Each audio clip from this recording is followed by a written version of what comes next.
Uma história de pessoas simples que inspiraram um fotógrafo a desenvolver uma grande obra. Os registros do cotidiano de uma família do Alto do Vale do Paraíba ao longo de 5 anos. Esse é o livro que o Arte e Letra apresenta hoje. É daqui a pouco. Até já!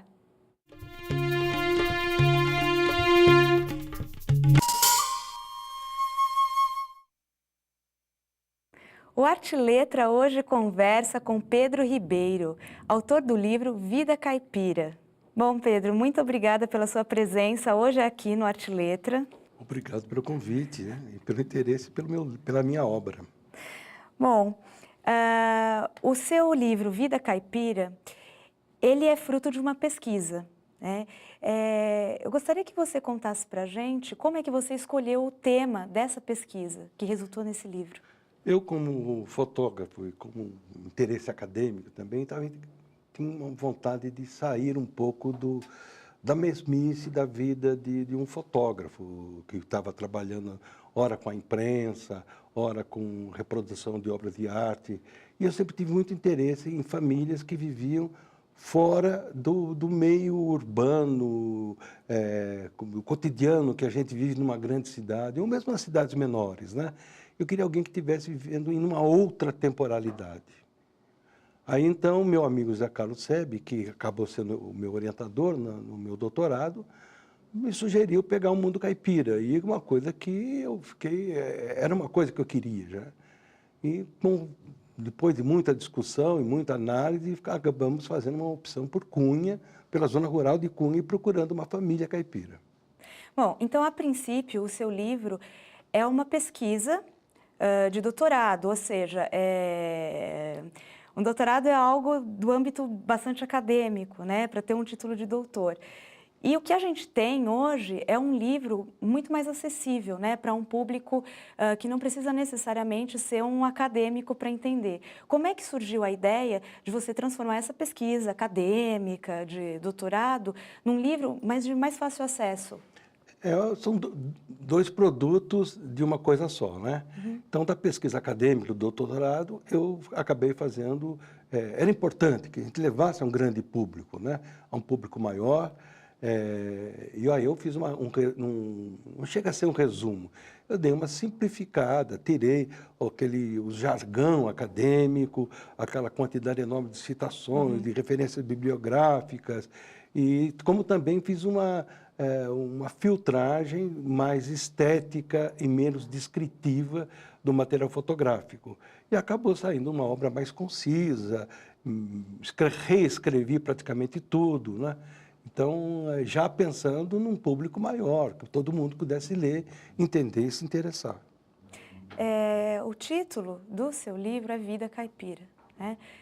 E como é que você define essa vida caipira? Primeiro, a gente tem que... É uma vida, um tipo de vida, né, que está acabando.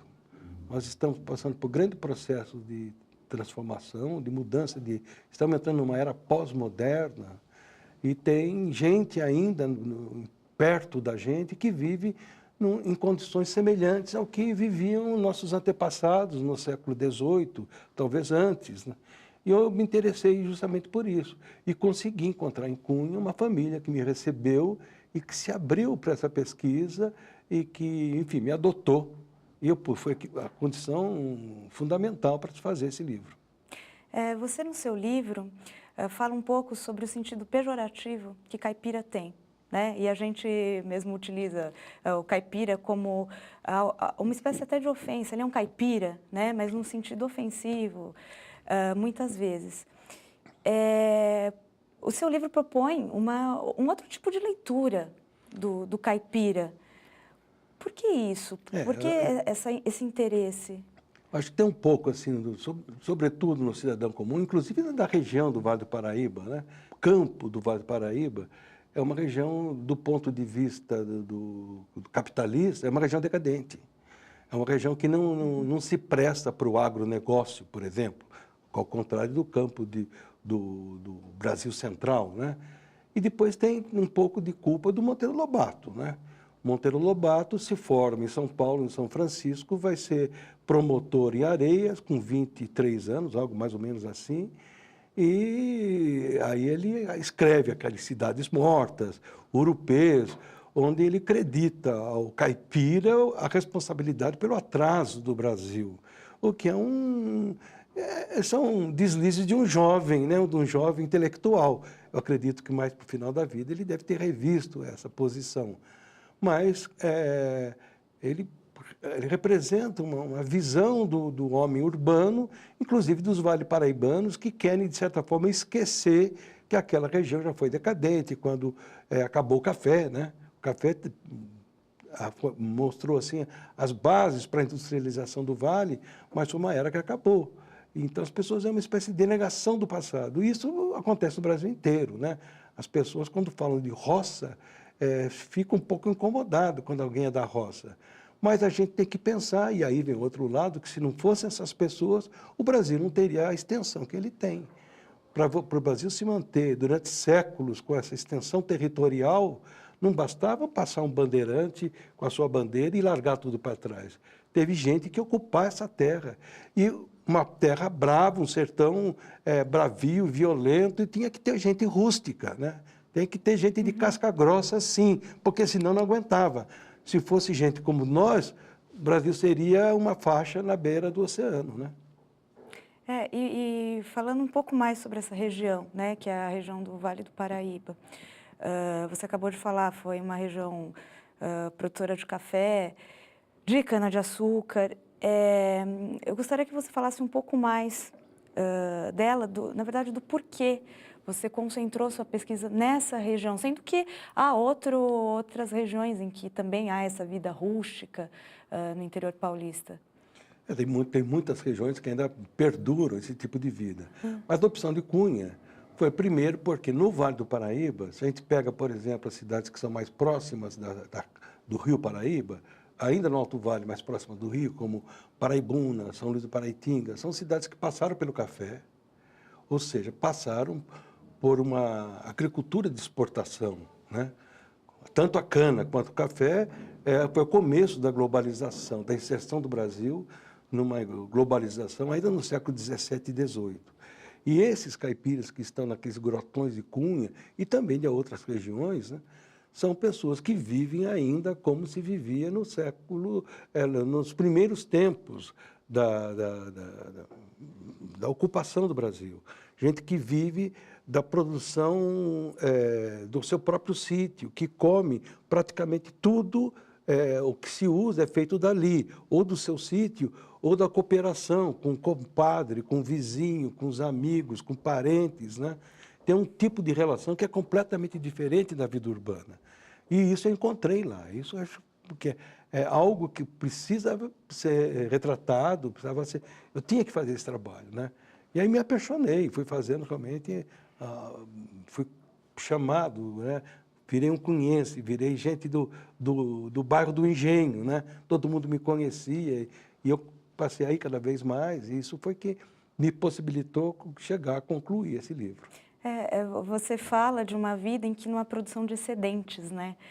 A gente, na cidade, está muito acostumado a ir ao supermercado e ter uma multiplicidade de produtos, de excedentes, a gente pode estocar muitas coisas.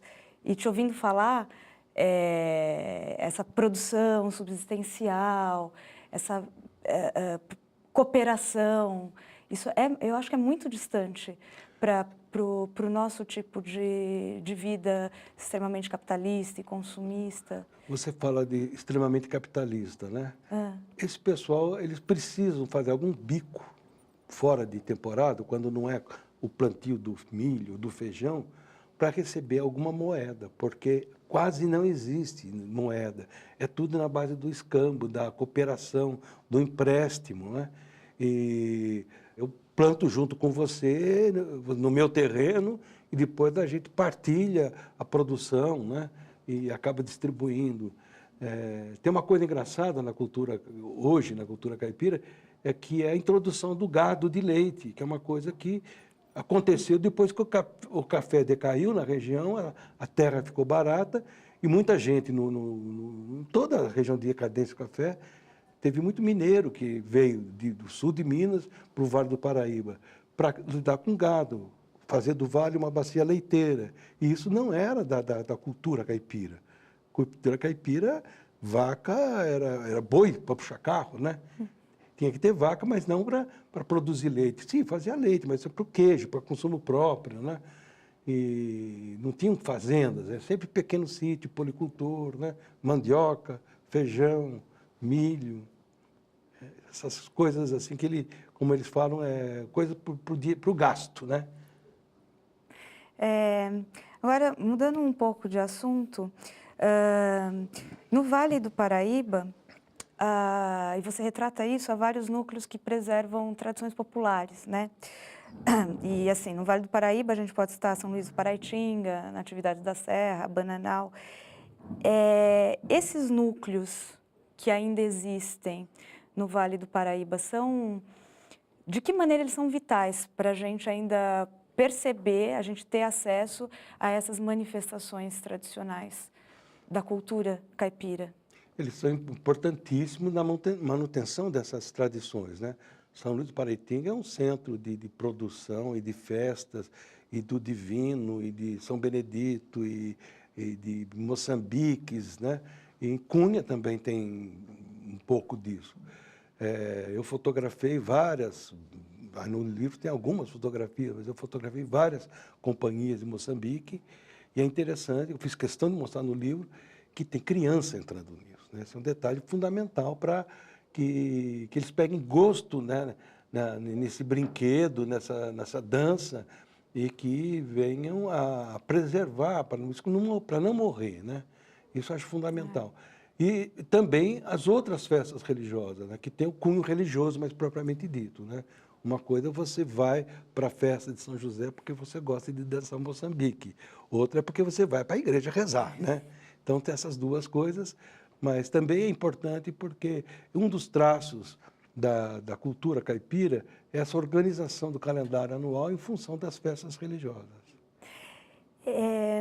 Você apresenta no seu livro a convivência que manteve com a família Monteiro, né? E a gente vai mostrar algumas fotos dessas pessoas com as quais você conviveu e da maneira como elas vivem, né, essa vida caipira. Eu queria que você falasse um pouco para a gente como foi essa convivência, ou seja, como você foi recebido por essa família para fazer a sua pesquisa, que é uma pesquisa fotográfica também. Como é que foi essa experiência para você? Eu tive uma certa dificuldade para até chegar nessa família, né? Eu visitei, primeiro eu cheguei em Cunha e não conhecia ninguém. E eu comecei a entrar, tentar conversar com as pessoas, e tinha muita resistência. Aí, num determinado momento, eu conheci uma pessoa que acabou virando meu amigo, que ele era um técnico agropecuário, tem um curso técnico, né? E ele era uma espécie assim às vezes veterinário, às vezes agrônomo do pessoal pobre, dos sitiantes, não dos fazendeiros, né? E aí, com ele começou, na hora que ele percebeu, assim, olha, tem um pessoal aqui, ele mostrou um, outro, aí ele lembrou, tem um pessoal que eu acho que eles vão querer, é um pessoal muito simpático que acho que vão topar, né? E aí eu fui com ele um dia até a casa dos Monteiros, estava lá só a Dona Dita, e no mesmo dia eu perguntei para ela, posso fazer uma fotografia sua? E ela deixou fazer a foto, ficou meio sem graça no primeiro, mas assim, a primeira foto que aparece dela é no primeiro dia, nosso primeiro encontro, né? E depois a família enfim, foi relaxando, e depois de algum tempo eu entrava, às vezes, dentro de casa com câmera, com flash, com tudo, e ninguém não tem aquela coisa da pessoa fazer uma pose na hora que vê uma câmera fotográfica, né? Hoje, às vezes, você pega uma carteira, a pessoa pensa que é um telefone, celular, já faz uma pose, né? Mas eu não tinha disso. Então, foi muito bom e muito divertido nesse sentido.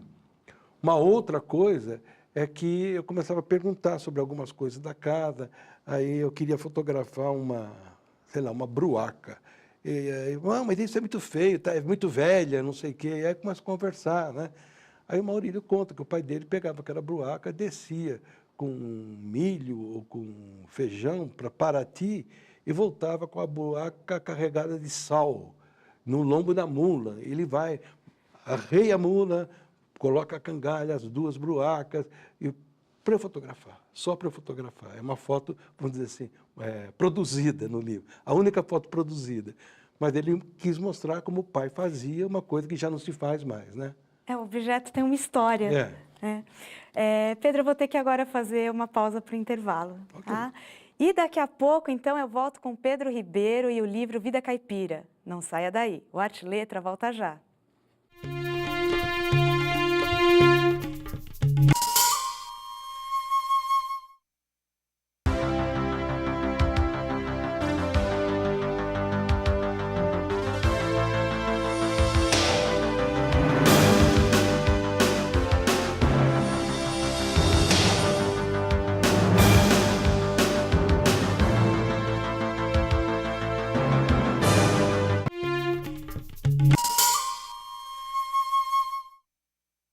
O Arte e Letra está de volta e hoje eu recebo Pedro Ribeiro, autor do livro Vida Caipira. Na sua pesquisa, Pedro, você queria identificar manifestações de continuidade e ruptura de um modelo familiar tradicional, né?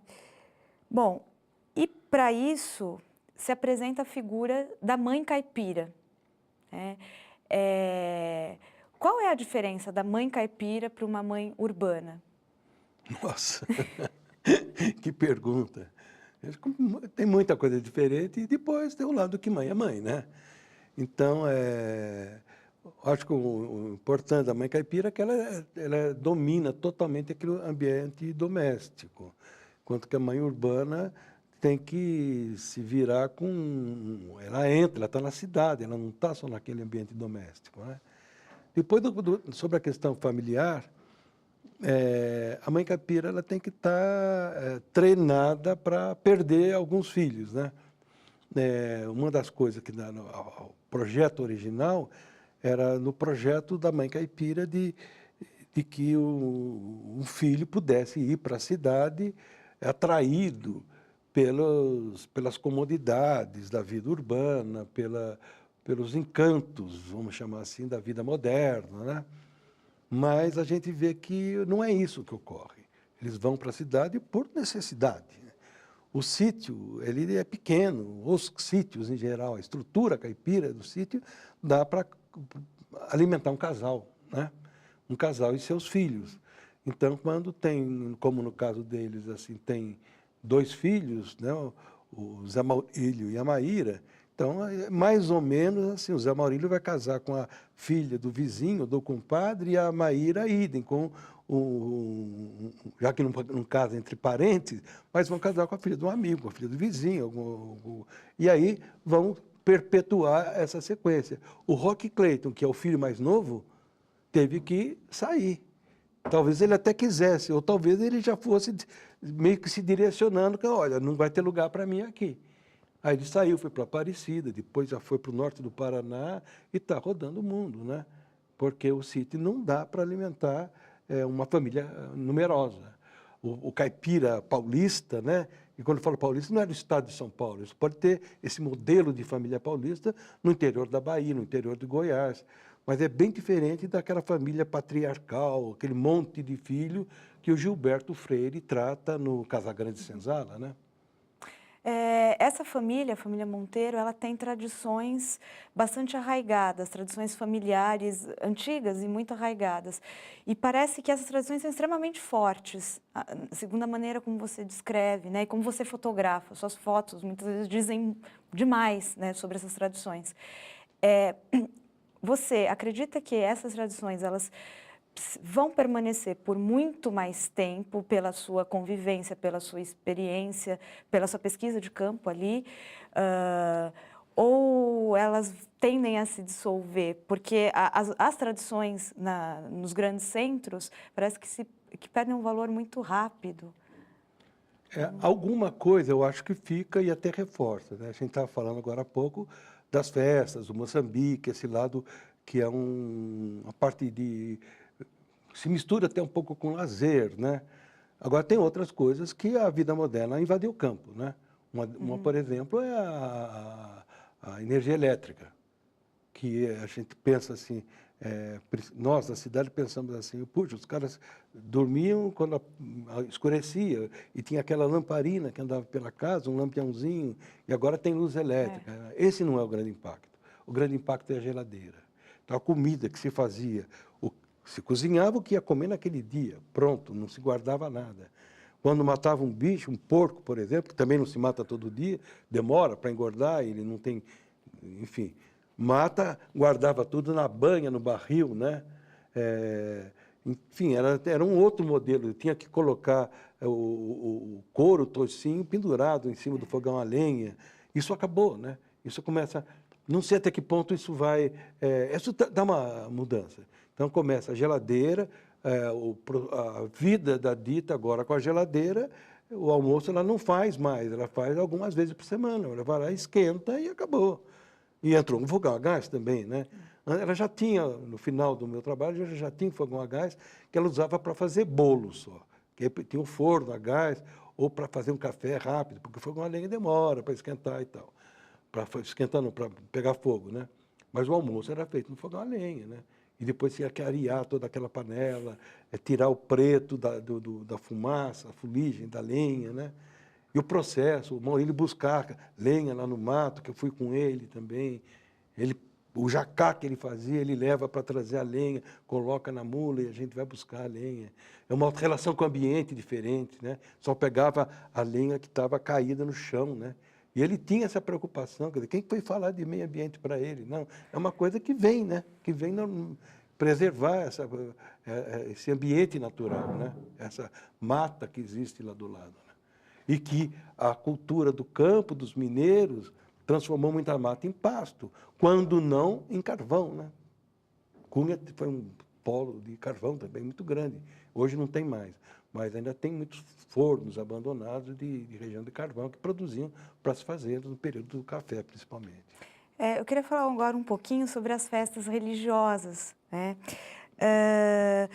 O seu livro, ele traz fotos de momentos festivos e que, ao mesmo tempo, são festivos e religiosos. Essas festas, elas permanecem com uma tradição de folia de reis, do Divino Espírito Santo, ou são... há uma diferença na festividade? Algumas coisas são mantidas, né? A festa do Divino, ela começa com várias semanas antes, aí tem todo o dia da semana lá, onde o pessoal sai em procissão pela cidade, cantando, puxando uma espécie de aboio, um canto, lembra até um pouco um canto gregoriano, né? Mas tem outras partes que, durante pelo menos o período da minha pesquisa, que estavam abafadas pela igreja. Uma delas é a folia do Divino, que quando o pessoal saía em grupo, a cavalo, com tambores, com as bandeiras do Divino, para recolher prendas, passando de sítio em sítio, de bairro em bairro, elas estavam proibidas, porque tinha algum padre lá que achou que, cada vez que eles eram recebidos, tinha lá muita cachaça, essas coisas, quentão, né? E isso é coisa do demo, né? Então, dentro da visão, uma visão europeizada, de um clero, enfim, de um clero diferente dos jesuítas, né? Os jesuítas eram muito espertos nesse sentido, de se apropriar da cultura local e transformá-la para passar ao cristianismo, né?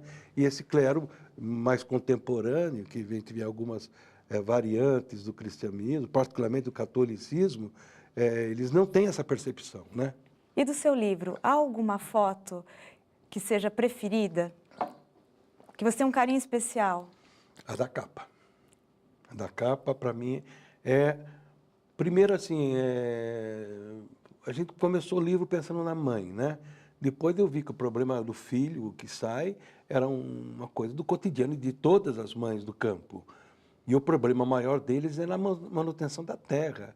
A posse da terra que era o grande drama dela e de todos os outros. O dele mais ainda, porque o sítio era uso capião. Ele, no final, acabaram ganhando o uso capião, mas em algum momento eu fiquei pensando, de repente, vai estar lá os monteiros num cordão de uma família de sem terra invadindo alguma fazenda. Isso era uma coisa que eu não queria ver. Felizmente eu não vi, né? Mas em algum momento eu pensei nessa possibilidade. Eles podiam perder a terra, literalmente, perder o chão. Seria uma catástrofe, né? Mas, enfim, conseguiram. E tem essa coisa da mãe, né? E esse tempo, esse ócio, né? O Antônio Cândido fala que esse momento essa mistura de lazer com o ócio, tem a disponibilidade de tempo, que é uma característica da cultura caipira. E a Dita tem muito disso, né? Essa não é a única foto, mas que ela vê, dá aquela parada na janela e fica olhando, pensando, né? Coisa que para o homem não dá muito tempo para fazer isso. Ele vai para o campo, tem que andar, tem que caminhar, tem que arrear o cavalo, o burro, para chegar lá longe.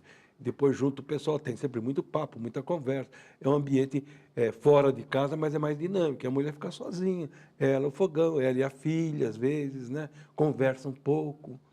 Então, essa foto, ela no meio da foto, mostrando um pouco a roupa no varal, a galinha solta, né? Um pouco das coisas. Eu acho que... E a distribuição dela, estética também, né? A composição eu gosto muito. É a minha preferida. E você já tem algum projeto para um novo livro? Eu tenho algumas coisas já fotografadas, eu gostaria de transformar em livro, mas fazer livro hoje em dia é muito difícil. Esse projeto mesmo, eu tentei um patrocínio, fazer uma coisa mais sofisticada, capa dura, essas coisas, e não consegui patrocínio. As empresas, sobretudo no Vale do Paraíba, eles querem falar de avião, de modernidade, falar de cultura arcaica. Não tem interesse nisso. E aí isso reforçou ainda mais a necessidade. Eu falei, opa, então vou mudar meu projeto e vou fazer via EDUSP e fazer uma versão mais simplificada da tese. E aí foi quando eu comecei a abolir essa ideia de fazer algo sofisticado e partir para fazer algo que fosse mais acessível para todo mundo, né? E saiu esse livro nesse formato que eu gostei muito. E está realmente muito bonito. Pedro, muito obrigada pela sua presença aqui no Arte Letra. Eu agradeço aí a vocês todos aqui da São Judas e espero que esse programa continue porque é muito interessante. Muito obrigada. Bom, no programa de hoje eu conversei com Pedro Ribeiro, autor do livro Vida Caipira. O Arte Letra fica por aqui e a gente se vê no próximo programa. Até lá!